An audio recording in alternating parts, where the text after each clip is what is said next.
I feel like I came from Muskogee, even though I was born closer to Bocoshi. I guess that, my dad had gone to get the doctor because it was time. And I'm not sure how the contact was made because the doctor was drunk, so he didn't get there until after I was born. So they had a midwife, and she's the one that, I guess her name was Loida, and that's why my dad decided I should be Loida. How about your mom? She was a hard-working little woman that put up with a lot of garbage, like being treated like she was put on earth to have babies and cook and still pull a cotton sack or whatever. My brother Harold was the oldest, then Cleo, and then me, and then Pete, then after Pete, Dolly, and then baby Rex. Oh, we'd picked cotton like on our own well, it wasn't our property, but the property that my dad would rent. There would be a cotton patch, and everybody picked cotton no matter what age you were.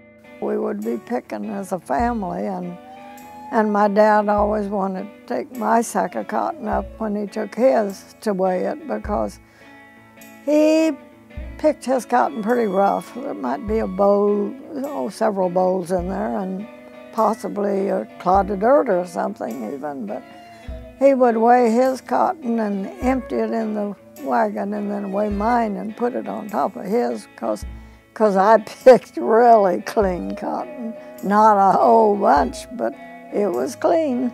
And you got a better deal for? Oh, sure. The boss couldn't see how rough his cotton looked because I had picked enough to kind of cover it. What motivated you to come across to California that time? Was it because of? I guess that was the Dust Bowl kind, and it would have been kind of like the Grapes of Wrath.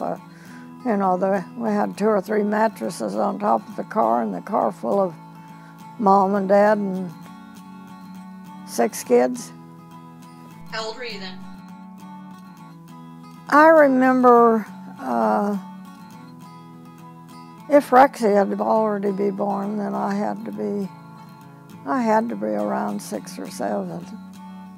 In Bakersfield, we lived in migrant camps, just like Myrtle Haggard.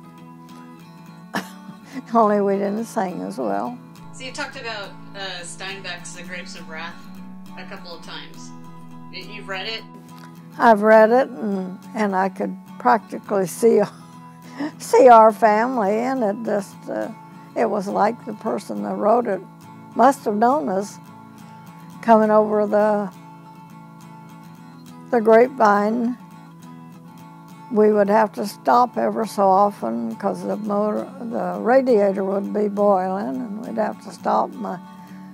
My dad would have to put more water in the radiator and let the car cool off before we could go a little further.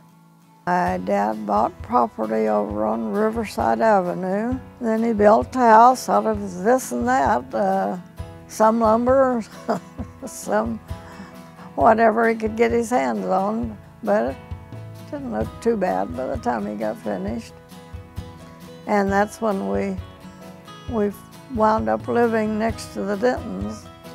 And that I went to work for the Dentons when I was 16. I had enough tip money that I bought clothes and got to go to movies and have a lot of fun. So you worked for the Dentons for a couple of years.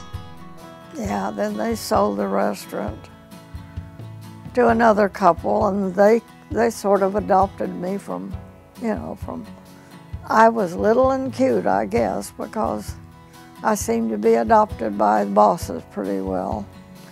Then